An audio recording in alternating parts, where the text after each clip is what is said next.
This will be your introduction. Please introduce yourself. Tell us a little bit about your background and leadership philosophy and your top goals if elected. You have 2 minutes. Thank you, and yeah, I concur with Mr. Mullenkamp and Mr. Henderson. I want to thank everyone for being here, especially the students, because this is all about the students. I'm a student at Victor Valley College. I first attended Victor Valley College in the fall of 1988. Willie Pringle was my football coach. I've been a member of the Model United Nations political science team here at Victor Valley College in 2008. We went to New York, and amongst 209 colleges or schools, 15 of which were community colleges, we placed the top 1%, bringing home the Outstanding Delegation Award and the Outstanding Position Papers Awards. For that trip, each delegate was responsible for raising his or her portion of the proceeds that would send us to New York City. Coming back with those 2 awards, I have proven to the public, the folks that supported me, that we have positive results coming back with those awards. And it wasn't easy. We beat out schools like Harvard, Berkeley, UCLA, UC Riverside, Cal State San Bernardino. We have a remarkable campus here with a well of intellectual support, and we need to tap that support to tackle the issues that confront us. One of the issues is money. As a student, I've also been executive senator of the Associated Student Body Council, appointed in 2008, and was elected Associated Student Body President in 2009, spring 2009, and was student trustee for 1 month. And in doing so, we supported Measure JJ in 2008. I stood on cold corners in 2008, supporting Measure JJ, having been rained on, because I believed in that bond measure, and what that bond measure represented was the support of growth. And next question. We got it. Thank you. Some people value community college just for offering vocational training and certificates that prepare students to enter the workforce immediately. Others say the primary goal should be preparing students to go on to bachelor degree granting institutions. Which is more important, and what will you do to help carry out that goal? Progression is the key here with education, and you're going to get academic progression, whether it's in the vocational area or academics, plain and simple. But when you have students who cannot get into classes because sections have been cut, a winter session that is not included in the current budget, and then categorical programs that support student services cut from last year's budget by this current board, it's hard for us to progress. And that's why I've gotten involved and pulled papers, and I'm here tonight to address you and address these issues. I'm also going to invoke my First Amendment right there. Last night I was told at the board meeting that I could not wear this, or it was inappropriate. But the First Amendment to the state of California says that I can, and the Ed Code doesn't say that I can't. And when I found out that the board had approved $800,000 for DataTel training, and DataTel is the system that runs the college, the computer system, and the system still has problems, I went and put dollars on this to block off the suggested parts. Mr. Pringle? Could you restate that question? Next question. How can the college accommodate the growing demand of students amid declining revenues and shaky state funding? To the table, I hear growth and I hear cap. I don't see the support from the board that we have for our students when our student services are cut. We've been without a dean of student services for over a year. Yeah, sure, they approved someone for hiring, but between that time and now, it seems as though everyone in authoritative capacity here on this campus has sat on their hands, and the rights of the students have been trampled on. Winter session is very, very crucial and important to the academic progression of students here on this campus. You can't teach more if you have more here already. So have winter session, get these people out and transferred so you can accommodate others with room. Thank you very much. Don't be afraid to clap on and clap, clap. This is my time, clap. Bring back the winter session. The money is here. You spent $800,000 last year on data support, and it doesn't work. That $800,000 could have been used to facilitate a winter session. Bring winter session back. Bring it back. Next question. Thank you. In some classes, as many as half or sometimes more students end up dropping out before semesters end. What can be done to boost retention rates? And we'll begin with Mr. Gray. Well, first of all,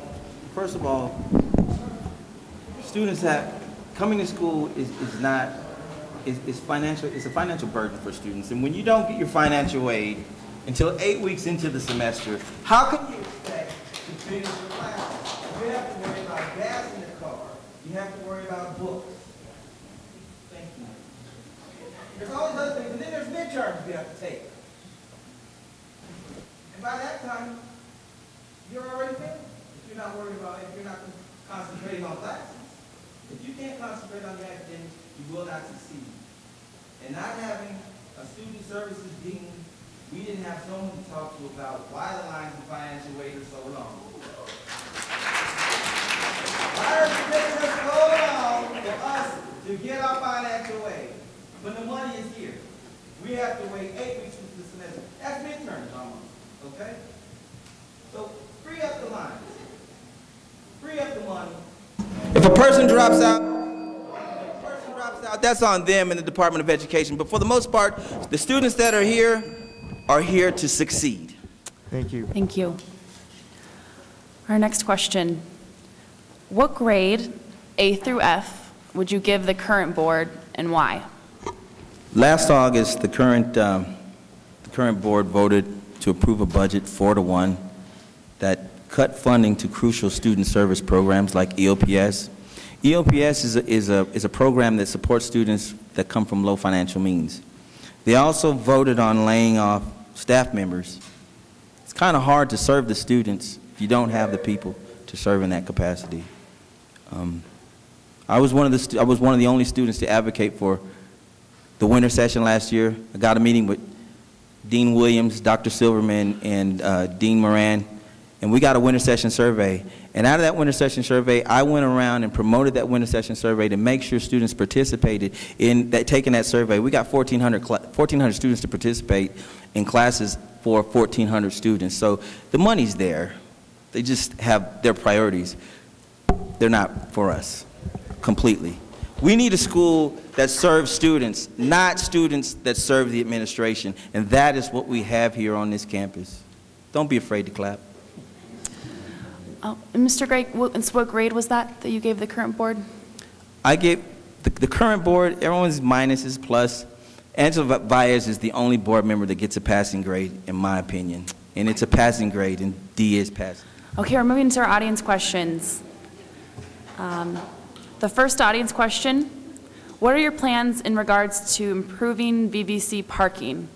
Mr. Gray? I don't have a problem parking on campus because I park across the street. Perhaps some of you saw my truck, Vote Roderick, on Bear Valley Road. The old gym down on Lower Campus was demolished, and that was a whole new parking lot for students. When Dr. Silverman left, somehow the designated parking was changed, and I don't know that it was a board decision or it was approved by the board to change student parking and faculty parking, but students are the only ones on this campus that pay for parking, and we should have priorities to where we park. A parking structure is, come on, a parking structure is far more feasible than a one-stop shop because you can charge for parking. You can make money, okay?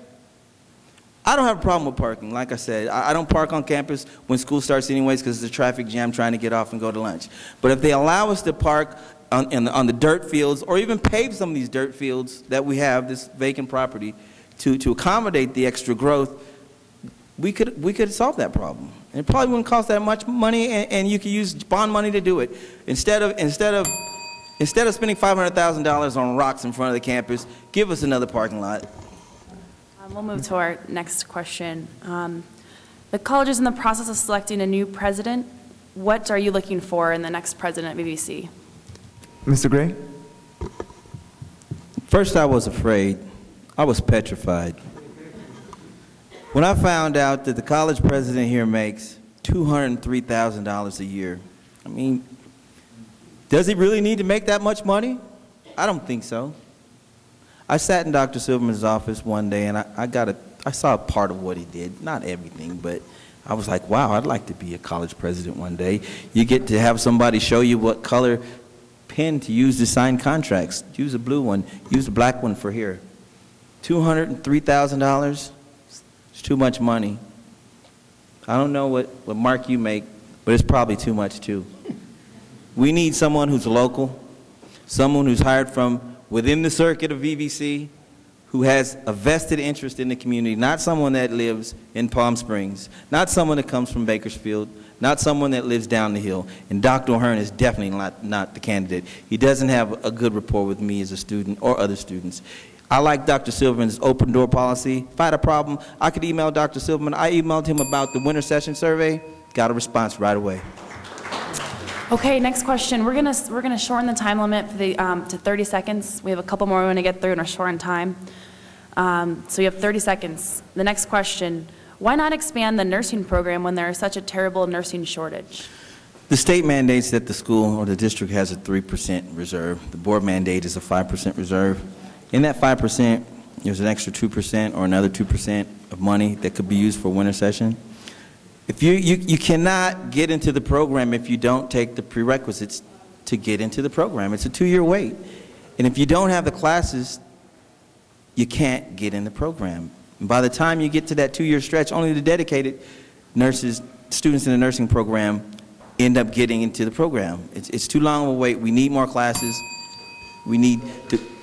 Thank you. We need a winter session. Thank you, candidates. One more. I've gotten several questions. I know a few of you have touched on the winter session issue. I'm going to ask by a show of hands, every candidate.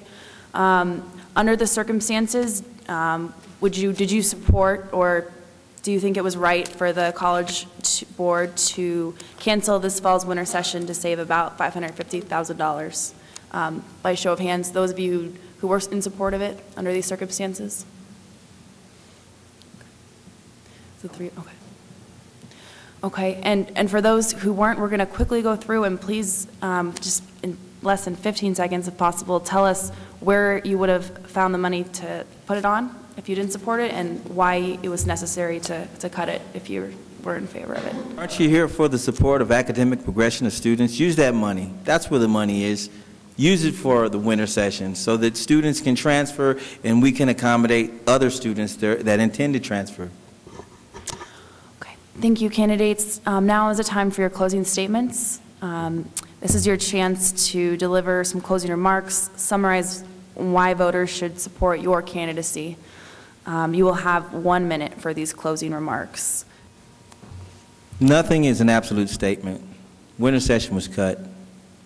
I'm running because the student's perspective needs to be addressed here. Last August, when I sat in the board meeting where the current board members that are running voted 4-1 to cut our student services, I was appalled at that because we were the only school in our region, Region 9, to do that. The other schools didn't do that. They made accommodations. They made sacrifices to serve students, and that is the bottom line, to serve students. If we're not here to serve students, then they're serving themselves. Thank you.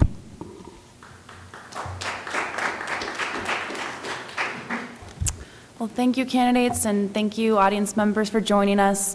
To remind you, in case you did want to recap, we will be posting a short, condensed version of tonight's forum online at vvdailypress.com, and there'll also be a story on it in Friday's Daily Press. I want to just thank you all, and please give the candidates a round of applause.